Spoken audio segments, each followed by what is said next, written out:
भाई ने सवाल पूछा, मेरा मैदा ख़राब है। मेरे मोहतरम भाइयों, मैदे ख़राब हो तो ज़िंदगी में कभी मैदे की दवाई नहीं खानी, ज़िंदगी में कभी मैदे की दवाई। सबसे पहले मैं आपको आसान हल बताता हूँ। मैदा ख़राब हो जाए तो इसके लिए कोई दवाई चाहिए ही नहीं। क्या चाहिए इसके लिए? मेरे मोहतरम भाइयों, मैदा ख़राब है तो सबसे पहले मैदे को धो। सबसे पहले मैदे को करना चाहिए, वॉश करना चाहिए। देखो, हमने सारी ज़िंदगी सुना खाना खाने से पहले हाथ धोने चाहिए, खाना खाने से पहले। अच्छा, कभी ये भी सुना खाना खाने से पहले मैदा धोना चाहिए? सुना कभी? पता है क्यों नहीं सुना? क्योंकि हमने कभी इस्लाम को इतनी डेप्थ में पढ़ा ही नहीं। नबी सल्लल्लाहु अलैहि वसल्लम ने फरमाया, इंसान जितने बर्तनों को भरता है उसमें सबसे बुरा बर्तन उसका पेट। इंसान जितने बर्तनों को भरता है उसमें सबसे बुरा क्या है? पेट। अच्छा, एक बंदे का पेट ख़राब है, ख़राब पेट है, तो उसको पहले सही करना चाहिए कि उसमें खाना डालना चाहिए?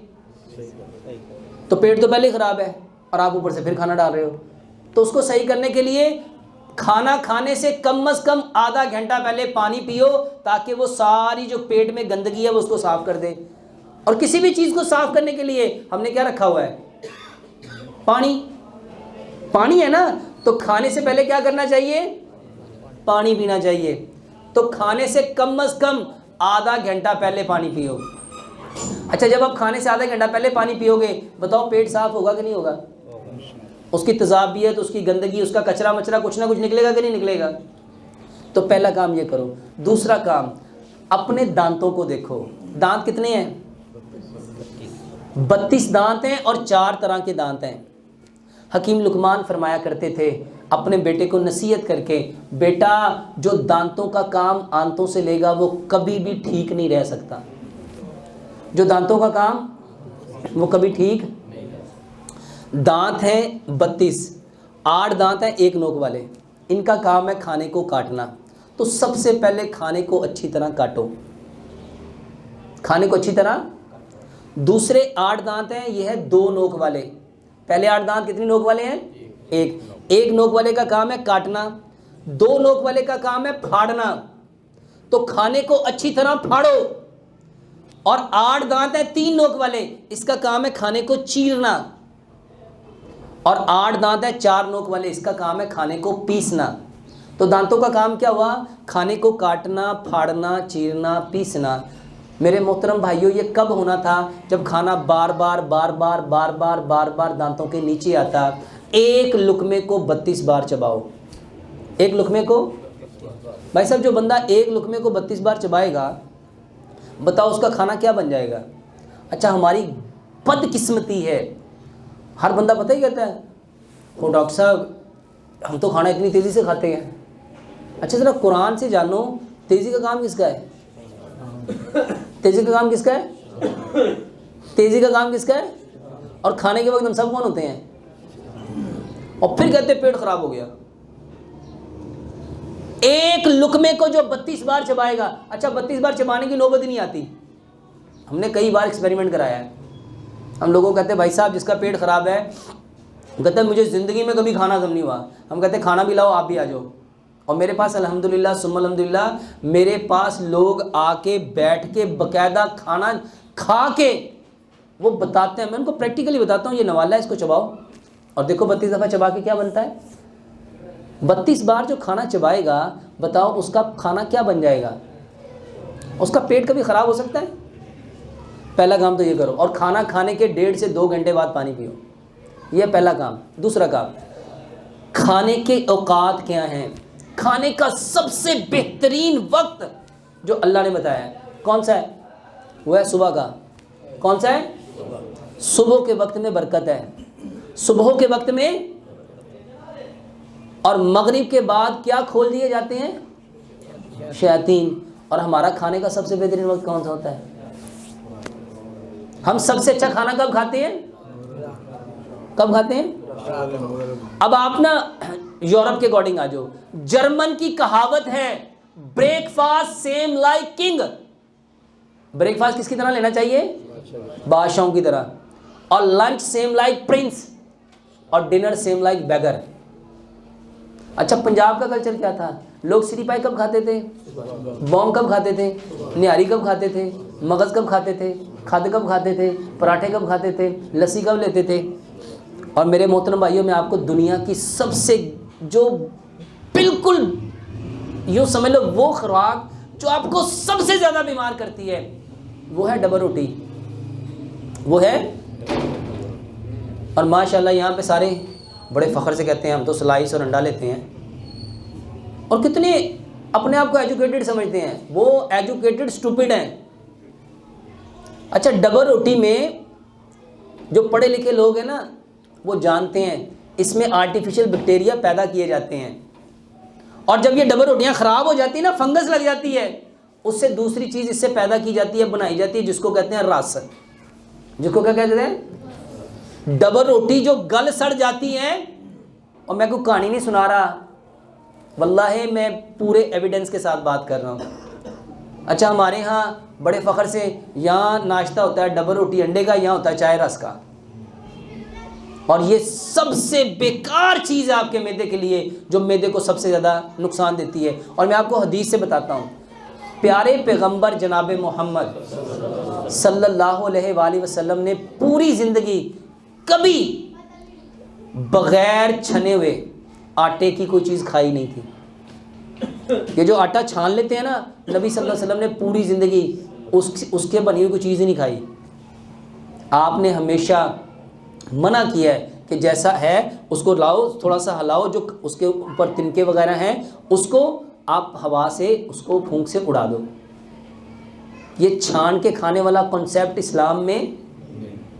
और भाई आप छान के उसका जो फाइबर है, उसके जो चोकर है, उसकी जो सूजी है, जो मैदा है, वो तो आप निकालने की कोशिश करते हो। तो उसके जो नेचुरल इंग्रेडिएंट्स हैं, जब आप वो निकाल दोगे तो वो खाना आपको ताकत देगा, मैदे को हेल्दी करेगा, ख़राब करेगा। तो मेरे मोहतरम भाइयों, आटा पत्थर की चक्की का पिसा हुआ लो, ये लोहे की चक्कियाँ, चाइना की चक्कियाँ, स्टील की चक्कियाँ, ब्लेड की चक्कियाँ, पत्थर वाली चक्कियाँ, इसको साइंटिफिकली समझो। पत्थर की चक्की पे आटा यूँ पिसता है, और बाकी जितनी चक्कियाँ उस पर आटा यूँ कटता है। उस मोटर का आरपीएम इतना तेज़ होता है कि वो आटे के सारे नेचुरल इंग्रेडिएंट्स को बर्न कर देता है। चोकर भी जल गया, सूजी भी जल गई, मैदा भी जल गया, फाइबर भी जल गया। बताओ पीछे बचेगा क्या? वो बचेगा ब्लड प्रेशर जो आप लोगों को है। ये जला हुआ भूस जब आप लोग खाओगे, आटा किस लिए खाना था? जले हुए भूस के लिए कि ताकत के लिए? तो यहाँ क्या मिल रहा है? यहाँ तो वजन ही मिलेगा। पत्थर की चक्की का आटा खाओ और सिर्फ 40 दिन खा के देख लो, अगर कभी कब्ज हो जाए, कभी ब्लड प्रेशर हो जाए, कभी कोलेस्ट्रॉल बढ़ जाए, कभी आपको ये बवासीर हो जाए, कोई दवाई तो नहीं बता रहा। मेरे मोहतरम भाइयों, वो आटा जो रब ने आपके लिए पैदा किया था, बदकिस्मती से आपने वो आटा ले आया जो चाइना की चक्कियों में आता है, और आप लोग इनको समझ रहे हो कि ये आपके खैर खाएं। तो आटा पत्थर की चक्की का खाओ।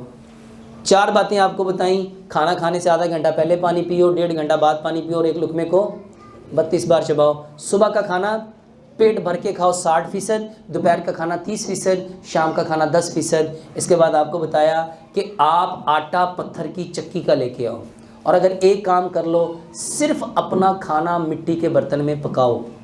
खाना किस में पकाना है? अच्छा, मिट्टी के बर्तन में क्यों पकाना है? मिट्टी के बर्तन में खाना पकता है, और silver, steel, non stick, Teflon, pressure cooker में खाना गलता है। कभी कॉन्सेप्ट देखा गला हुआ और पका हुआ? एक सेब है पका हुआ, एक सेब है गला हुआ, कौन सा खाएंगे? अच्छा, एक शख्स सुबह भी, दोपहर भी, शाम भी गले हुए 2-2 सेब खाता है, और एक बंदा दिन में सिर्फ एक पका हुआ सेब खाता है। सेहत किसकी अच्छी होगी? अच्छा, वो तो 6 खा रहा है। वो क्या है? तो खाना कौन सा खाना चाहिए था? तो खाते कौन सा हो? अल्लाह ताला कुरान में फरमाते हैं, तुम पे जितनी बीमारियां आती हैं, मुसीबतें आती हैं, परेशानियां आती हैं, बिमा कसबत अयदिहिम आइदिन नास, ये तुम्हारे इंसानों के हाथों की कमाई है। जितनी बीमारियां वो इंसानों के, वो आटा कौन लेके आता है? यही हाथ लेके आते हैं। तो मेरे मोहतरम भाइयों, अच्छा बताओ, मैदा ख़राब होगा? अच्छा, मैंने कहानी सुनाई है कि हकीकत में मबनी बातें हैं। और एक दवाई जो मैं हर बंदे को कहता हूँ खाओ, और अल्हम्दुलिल्लाह कई लाख ने, कई करोड़ों ने शुरू कर दी। और ये वो दवाई है जिसके बारे में अल्लाह ताला ने जिब्रील अमीन को बताया और जिब्रील अमीन ने प्यारे पैगंबर जनाब मोहम्मद सल्लल्लाहु अलैहि वसल्लम को बताया। वो है काला दाना। कलवंजी वो काला दाना है जिसमें मौत के सिवा हर बीमारी की शिफा है। और हमारी बदकिस्मती ये है, हमारे यहाँ पे लोगों के दिमाग इतने उलझे हुए हैं, कहते हो ये तो बड़ी गर्म होती हुई ना खाई, आग हैगी वो आग।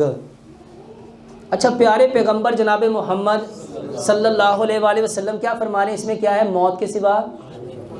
और यहाँ माशाल्लाह अक्लमंद इंसान क्या फरमा रहा है? अच्छा, किसकी बात सच्ची है? अच्छा, हम किसकी बात को मानते हैं? हम मानते हो ना ना मैं तो मना किया सी ना, वेख्या ही आगे आ गई सी, तेने बड़ा घर करना। अच्छा, क्या नबी सल्लल्लाहु अलैहि वसल्लम सिर्फ मक्के और मदीने के लिए आए थे? क्या यूनिवर्सल है? हम मेरे मोहतरम भाइयों, प्यारे पैगंबर जनाब मोहम्मद सल्लल्लाहु अलैहि वसल्लम रहमतल लिल आलमीन। तो कलवंजी और दूसरी चीज़ है मेथी दाना। दूसरी क्या चीज़ है? मेथी दाना लेना है, मेथरे नहीं लेने। ये कलवंजी और मेथी दाना। मेरे मोहतरम भाइयों, अल्लाह का नाम लेके ये नीयत रखो कि बताने वाले कौन है? प्यारे पैगंबर जनाबे मोहम्मद सल्लल्लाहु अलैहि वसल्लम। 100 ग्राम कलवंजी लो, 100 ग्राम मेथी दाना, दोनों को मिक्स कर लो। रात को 5 गिलास पानी लो, 3 चाय के चम्मच कलवंजी मेथी दाना डालो। मेरे मोहतरम भाइयों, जिसको शुगर है, जिसको कोलेस्ट्रॉल है, जिसको एसिडिटी है, जिसके इवन कैंसर है, कोई बीमारी है, सारे ही खाओ। कैसे? 100 ग्राम कलवंजी, 100 ग्राम मेथी दाना, 5 गिलास पानी, 3 चम्मच उसमें डाल दो। जिसको शुगर है वो गुड़ ना डाले, बाकी उसमें 3 चम्मच गुड़ मिलाए और 3 चम्मच उसमें लेमन मिलाए। उसको इतना पकाओ, इतना पकाओ, इतना पकाओ, इतना पकाओ, 5 गिलास पानी, 4 गिलास रह जाए। इसको मिट्टी के बर्तन में रख लो। अगर इसमें आपको तेज़ाबियत ज़्यादा है, आपको कब्ज़ ज़्यादा है, आपको बवासीर ज़्यादा है या फेस्चूला है, जिसके पेट ख़राब है, तो वो इसमें क्या करें? एक छोटा सा खीरा, एक छोटी सी गाजर, 2 इंच का टुकड़ा अदरक का, 2-3 टानियाँ सब्ज़ धनिया की, 2-3 टानियाँ पुदीने की उसके अंदर डाल दें। इस पानी को सारी रात पड़ा रहने दो। 1.25 गिलास सुबह, 1.25 दोपहर, 1.25 शाम। खाने से आधा घंटा पहले अपने मैदे को इससे साफ़ करो। यकीन जानो, ये जोड़ों का दर्द, ये बवासीर, ये कब्ज़, ये गैस, ये गैंठिया, ये जिसको आप लोग कहते हो ब्लड प्रेशर, जिसको आप कहते हो कोलेस्ट्रॉल, जिसको आप लोग कहते हो कैंसर, सिर्फ 45 दिन ये पी के देख लो, फ़र्क ना पड़े तो फिर क्या ना। दूसरी चीज़ जिसके बारे में हज़रत आयशा सदीक़ा रज़ी अल्लाह तआला फरमाती हैं, हमारे यहाँ जब कोई बीमार होता था तलबीना चूल्हों पे चढ़ जाता था, तलबीना, और उस वक्त तक चूल्हे पे रहता था, या वो शख्स सेहतमंद हो जाता था या वो अल्लाह से मुलाकात कर लेता था। तलबीना किसे कहते हैं? जौ का दलिया, जौ का दलिया। मैं उसमें कुछ चीज़ें ऐड करने को कहता हूँ अपने इस इलाके के हिसाब से। आप उसको गुड़ में बनाओ, दूध में बनाओ, और अगर किसी को दूध सूट नहीं करता वो उसको पानी में बना ले, और अगर किसी को शुगर है वो उसमें गुड़ ना मिलाए, बल्कि उसके साथ ये जो चीज़ें बताने लगा हूँ, 2-3 बादाम लो, 2-3 काजू लो, 2-3 पिस्ते लो, 2-3 अखरोट लो, आधी चाय की चम्मच सौंफ, आधी चाय की चम्मच सफ़ेद तिल, आधी चाय की चम्मच चारों मगज़ डालो। इसको कूट लो। इसको कूटना है, ग्राइंड नहीं करना। इसको कूट के जब जौ का दलिया पक रहा उसके अंदर डाल दो, ताकि ये अच्छी तरह उसमें पक जाए। और उसके बाद कोई से सीजनल फ्रूट ले लो, जैसे केला है, जैसे सेब है, जैसे अमरूद है, जैसे चीकू है, जैसे कीवी है, और इसके साथ पपीते के 2-4 चम्मच ले लो, अनार के 2-4 चम्मच ले लो, अंगूर के 2-4 चम्मच ले लो, 2-4 खजूरें ले लो। इन सारी चीज़ों को ग्राइंड करके इसका शेक बना लो, इसकी मूसली बना लो, और जौ का दलिया जो पका है उसको चूल्हे से नीचे उतारो और ये सारे फल उसके अंदर डाल दो, इसको मिक्स कर लो। मेरे मोहतरम भाइयों, जितने लोग कहते हैं मुझे ये कमज़ोरी, ये कमज़ोरी, ये कमज़ोरी, ये कमज़ोरी, ये कमज़ोरी, सिर्फ ये तलबीना खाओ। कैसे खाना है इसको मेरे मोहतरम भाइयों? पेट भर के नहीं खाना, क्योंकि प्यारे पैगंबर जनाब मोहम्मद सल्लल्लाहु अलैहि वसल्लम फरमाया करते थे, मोमिन एक आंत खाता है, मोमिन, और काफिर इसको कम से कम खाओ। और साइंस कहती है, बल्कि हकीम लुकमान की आपको एक बात बताता हूँ, हकीम लुकमान कहते हैं कम खाना इंसान खाता है, कम खाना, और ज़्यादा खाना इंसान को खाता है, ज़्यादा खाना। और आज बताओ खाना किसको खा रहा है? क्या इंसान खाना खा रहा है या इंसान को खाना खा रहा है? मेरे मोहतरम भाइयों, इस तलबीना के 3 हिस्से करो, सुबह दोपहर शाम, खाने के बाद इसको मीठे के तौर पे लो, बेहतरीन इलाज है। यहाँ कोई भाई सवाल पूछना चाहते हैं?